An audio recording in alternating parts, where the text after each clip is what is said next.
నమస్తే, welcome to BCN news. నేను విజయలక్ష్మి. ముందుగా ముఖ్యాంశాలు.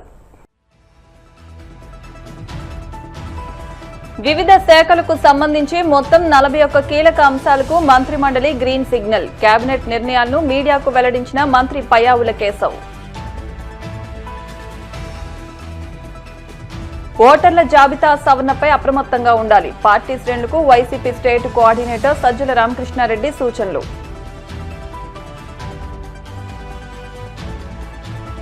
వాడపల్లి వెంకన్న ఆలయంలో ప్రత్యేక పూజలు. మంగళ వాయిద్యాల నడుమ శ్రీ స్వామి అమ్మవార్లకు మేలుకొలుపు సేవ, ఈశ్వరలక్ష్మి హోమం. ధాన్యం కొనుగోలులో రాష్ట్ర ప్రభుత్వం విఫలమైందన్న బీజేపీ తెలంగాణ రాష్ట్ర అధ్యక్షుడు రామచంద్రరావు. రైతులకు బీజేపీ అండగా ఉంటుందని భరోసా. ముఖ్యమంత్రి చంద్రబాబు అధ్యక్షతన జరిగిన రాష్ట్ర మంత్రి మండలి సమావేశంలో పలు శాఖలకు సంబంధించి మొత్తం 41 కీలక అంశాలపై ప్రభుత్వం నిర్ణయాలు తీసుకుంది. హోంశాఖ, న్యాయ, పంచాయతీరాజ్, పరిశ్రమలు, పురపాలక, జలవనరులు, రెవెన్యూ వంటి అనేక శాఖలకు సంబంధించిన ప్రతిపాదనలకు కేబినెట్ ఆమోదముద్ర వేస్తుంది. సమావేశం అనంతరం ఆర్థిక శాఖ మంత్రి పయ్యావుల కేశవ్ మీడియాకు వివరాలు వెల్లడించారు. రాష్ట్ర ప్రభుత్వ కేబినెట్ సమావేశంలో దాదాపు 41 అంశాల మీద ప్రభుత్వం నిర్ణయాలు తీసుకోవడం జరిగింది. వాటిలో శాఖల వారీగా మనం చూసుకున్నప్పుడు ముందుగా హోంశాఖకు సంబంధించి దాదాపు 23 సంవత్సరాలుగా పదోన్నతి అనేటువంటిది లేకుండా కానిస్టేబుల్గా రిక్రూట్ అయిపోయి కానిస్టేబుల్గానే ఉండిపోయినటువంటి దాదాపు 385 మంది కానిస్టేబుళ్ళకి హెడ్ కానిస్టేబుల్ పోస్ట్గా అప్గ్రేడ్ చేస్తూ ఇవాళ నిర్ణయం తీసుకోవడం జరిగింది. ఇది మరి సిరీస్ ఆఫ్ గవర్నమెంట్స్లో ఇది కొంచెం నెగ్లెక్ట్ అయినట్టుగానే కనపడింది. అందుకని గౌరవ ముఖ్యమంత్రి గారు దాన్ని శాఖ రివ్యూలో చెప్పినప్పుడు ఇవాళ క్యాబినెట్ దానికి అప్రూవల్ ఇవ్వడం జరిగింది. 385 కానిస్టేబుల్ పోస్టులని ఆ హెడ్ కానిస్టేబుల్ పోస్ట్గా అప్గ్రేడ్ చేయడంతో వాళ్ళందరికీ కూడా పదోన్నతులు ఇవ్వడం జరుగుతుంది. న్యాయశాఖకు సంబంధించి 2 నిర్ణయాలు తీసుకోవడం జరిగింది. గౌరవ సుప్రీంకోర్టు ఆదేశాల మేరకు కొన్ని పోస్టుల్ని క్రియేట్ చేయమని చెప్పి సుప్రీంకోర్టు ఆదేశాలు ఇవ్వడం జరిగింది. దాని ప్రకారం దాదాపు రాష్ట్రంలోని న్యాయ విభాగాల్లో మొత్తం 21 పోస్టుల్ని క్రియేట్ చేయడం జరిగింది. 21 పోస్టులు ఎలాంటివంటే chief court manager, 5 senior court మేనేజర్లు, 15 కోర్టు మేనేజర్లు, ఇవన్నింటినీ కొత్తగా పోస్టులని క్రియేట్ చేయడం చేస్తూ క్యాబినెట్ నిర్ణయం తీసుకోవడం జరిగింది. దాంతోపాటు న్యూఢిల్లీలో ఏపీ భవన్లో మనకి అడ్వకేట్ ఆన్ రికార్డ్ కార్యాలయంలో ఆఫీస్ మేనేజర్ పోస్ట్ అనేటువంటిది ఒకటి కొత్తగా క్రియేట్ చేయడం జరిగింది. ఇక పంచాయతీరాజ్ గ్రామీణాభివృద్ధి శాఖకు సంబంధించి ఒక 20 పోస్టులు అన్యూటిలైజ్డ్గా ఉన్నటువంటి 20 పోస్టులని సప్రెస్ చేస్తూ నూతనంగా అవసరం ఉన్న చోట, ప్రధానంగా రీసెర్చ్ సంస్థల్లో అవసరం ఉన్న చోట 20 కొత్త పోస్టులని క్రియేట్ చేస్తూ నిర్ణయం తీసుకోవడం జరిగింది. దాని డీటెయిల్స్ కూడా మీకు ఇవ్వడం.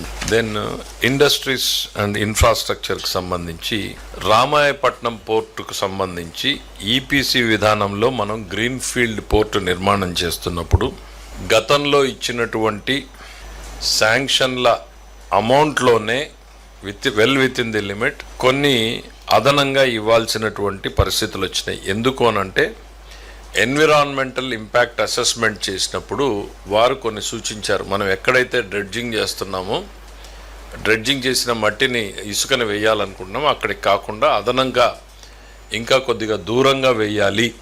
ఇక్కడ 20 మీటర్లే లోతుంది సముద్రం, అక్కడికి వెళ్తే 30 మీటర్ల వరకు ఉంటుంది. సో భవిష్యత్తులో అది తిరిగి వచ్చే అవకాశం ఉండదు అని సూచించడం మూలన ఆ ఎక్స్ట్రా డిస్టెన్స్ పోవడం జరుగుతుంది. అట్లనే అక్కడ ఉన్నటువంటి సాయిల్ క్వాలిటీ కూడా డిఫరెన్స్. ఈ 2 కారణాల చేత దాదాపు అదనంగా 354 కోట్ల రూపాయల అదనపు భారం పడుతూ ఉంది.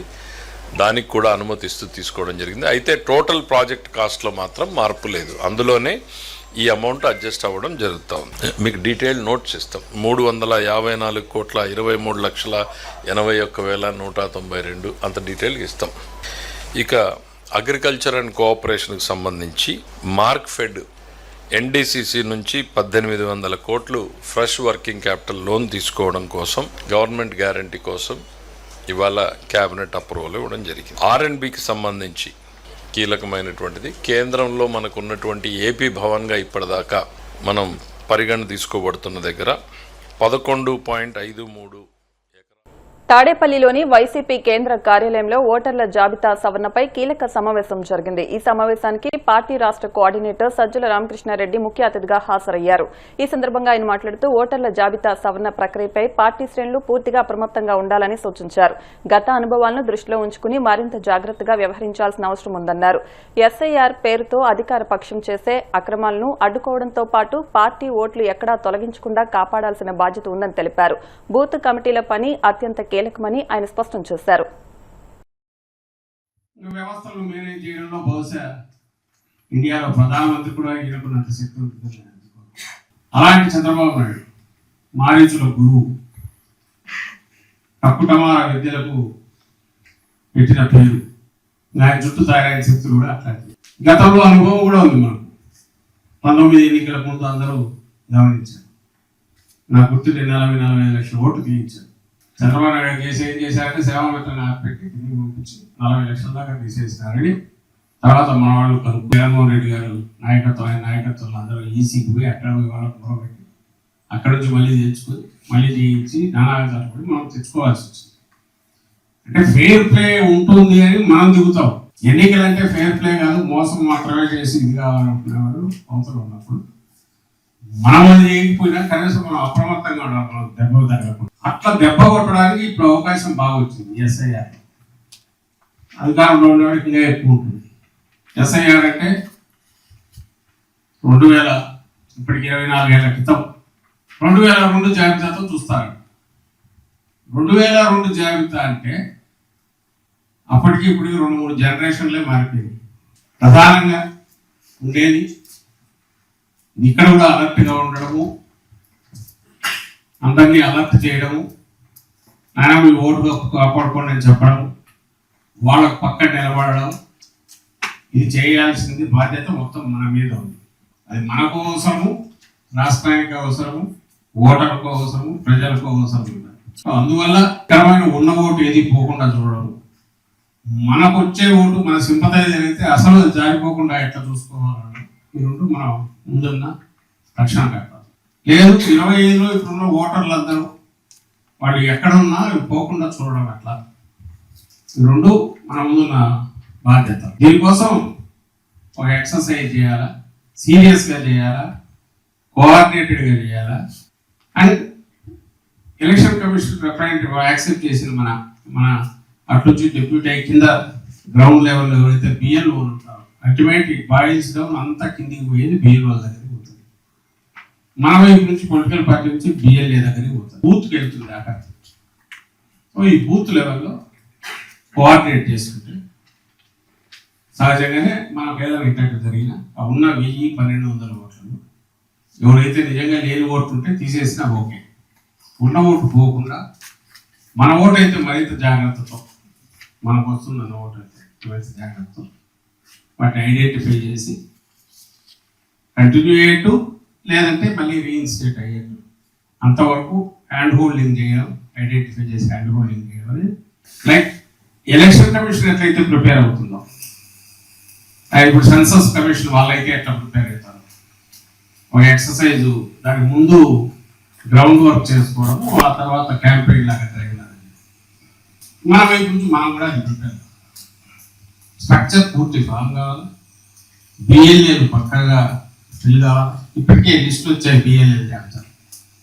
అయితే చాలామంది మన పార్టీలో మన కోఆర్డినేటర్లు కావచ్చు, నాయకులు ఎలక్షన్లుగా టైం ఉంది కదా, నార్మల్ కోర్స్ ఆఫ్ దీని ప్రకారం మనం చేసుకోవచ్చు కదా, గ్రామ నాయకులు ఉంటారు, అందరు ఉంటారు కదా అనుకుంటున్నాం. కానీ మధ్యలో తక్కువ టైం ఏదైతే షార్ట్ స్పాన్లో పడే దెబ్బ, ఆ తర్వాత మళ్ళీ మనం రికవర్ అవ్వడానికి లేదా దాన్ని మళ్ళీ నార్మల్ తెచ్చుకోవడానికి టైం పడుతుంది, మిస్ కూడా కావచ్చు. కాబట్టి ఆ టైంకే మనం అలర్ట్గా ఉండడం అవసరం. కాబట్టి దానికోసం ప్రత్యేక ఏర్పాటు చేద్దామని అనుకున్నాం. ఒకటేమో ఈ స్ట్రక్చర్ ఒకటి ఫామ్ చేసుకోవడం. ఇప్పుడు కోనసీమ తిరుమలగా వర్ధిల్లుతున్న వాడపల్లి శ్రీ వెంకటేశ్వర స్వామి ఆలయంలో శుక్రవారం ప్రత్యేక పూజలు వైభవంగా నిర్వహించారు. మంగళ వాయిద్యాల నడుమ శ్రీ స్వామి అమ్మవార్లకు మేల్కొలుపు సేవను నిర్వహించిన అనంతరం ఐశ్వర్యలక్ష్మి హోమాన్ని జరిపించారు.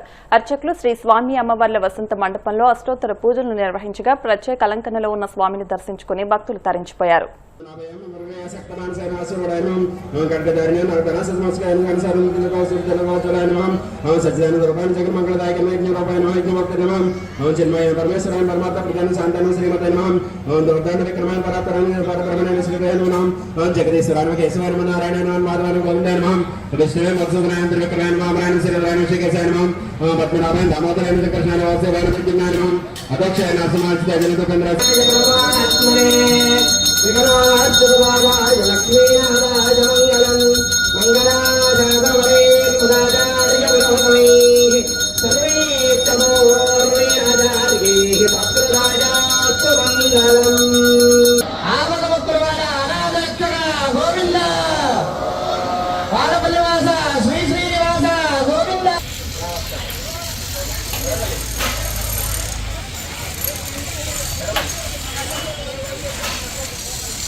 పశ్చిమ గోదావరి జిల్లా తాడేపల్లిగూడెం టీడీపీ కార్యాలయంలో నియోజకవర్గ ఇన్ఛార్జ్ భవన నిర్మాణ కార్మికుల సంక్షేమ బోర్డు చైర్మన్ వలవల బాబ్జీ ఆధ్వర్యంలో గ్రీవెన్స్ ప్రజా సమస్యల పరిష్కార వేదిక కార్యక్రమాన్ని ఏర్పాటు చేశారు.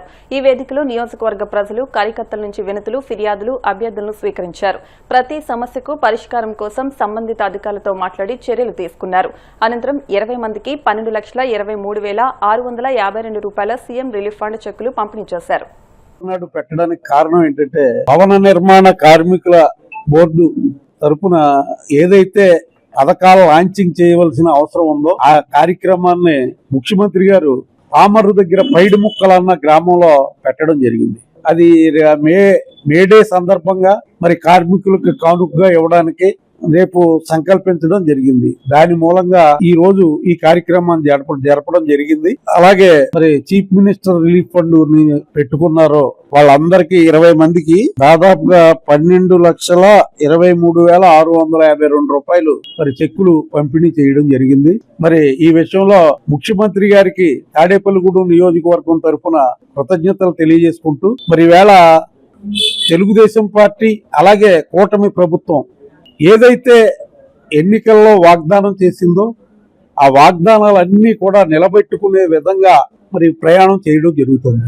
ఒకటి అరా లేట్ అయినా నిన్న జరిగిన తెలుగుదేశం పార్టీ ప్రమాణ స్వీకార ఉత్సవ సభలో మరి చంద్రబాబు నాయుడు గారు ముఖ్యమంత్రి గారు చెప్పడం జరిగింది. ఆర్థిక సమస్యలు అనేకం ఉన్నా ఓ పక్కన గత ప్రభుత్వం చేసిన అప్పులకి కిస్తీలు వడ్డీలు కట్టుకుంటూ ఈవేళ ప్రభుత్వం ముందుకు వెళ్తా ఉంది. మరి అన్ని పథకాలు దాదాపుగా పూర్తి చేయడం జరిగింది. ఏదైనా ఒకటి అరా ఉంటే అది మరి చేస్తానని చెప్పడం జరుగుతూ ఉంది. ఈవేళ పెట్రోలు డీజిల్ కొరత కృత్రిమంగా సృష్టించబడిందని చెప్పి నేను చెప్తా ఉన్నాను. ఎందుకంటే కొరత వస్తుందేమోనని చెప్పి ఏదో 1 లీటర్ అవసరం ఉంటే 10 లీటర్లు ఇంట్లో పెట్టుకునే పరిస్థితి ఈవేళ కలిగింది. అలాగే రైతుల్లో కూడా అభద్రతా భావం కలిగేలాగా ఇప్పుడు కోతలు జరుగుతున్నాయి. మనం డీజిల్ లేకపోతే ఇబ్బందులు పడతామని చెప్పి ఎవరి కాళ్ళు మరి నిల్వలో పెట్టుకోవడం వల్ల కృత్రిమంగా సృష్టించిన కొరత తప్పితే ఎక్కడా కూడా సరఫరా లోపం లేదని చెప్పి మరి ఈ సభాముఖంగా తెలియజేస్తా ఉన్నాను. ఇప్పుడు కాసేపు ప్రకటనలు.